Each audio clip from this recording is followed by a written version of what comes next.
नमस्कार मंडळी, कशा आहात? आज आपण बघणार आहोत मेथीचा डाएटवाला पराठा. आहे बघा, स्वच्छ मेथी धुवून घेतली आहे मी आणि बारीक कापून घेतली आपण आणि हे राजगिरीच्या पिठात बनवणार आहोत.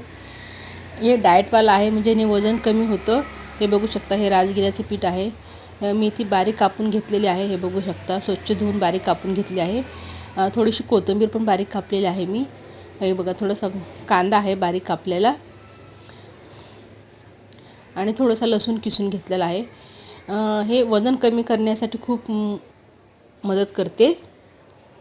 हे बघू शकता, हे सगळं आपल्याला मिक्स करायचं आहे. हे कोथिंबीर टाकत आहे, इथे लसूण किसून घेतलेला आपण आणि हा कांदा. हे बघू शकता आणि ह्याच्यामध्ये आपल्याला थोडंसं मीठ टाकायचं आहे.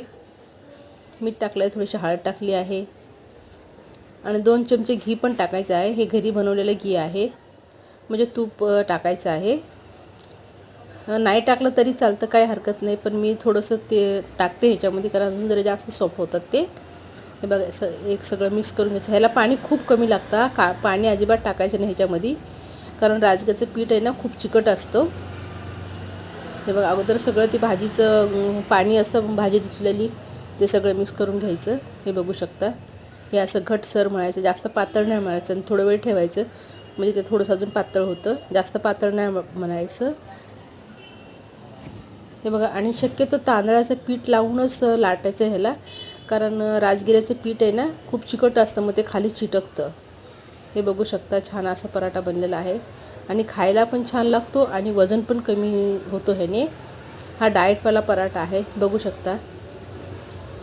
एकदा नक्की रेसिपी करून बघा आणि कमेंटमध्ये सांगा कसं वाटलं आहे माझा पराठा.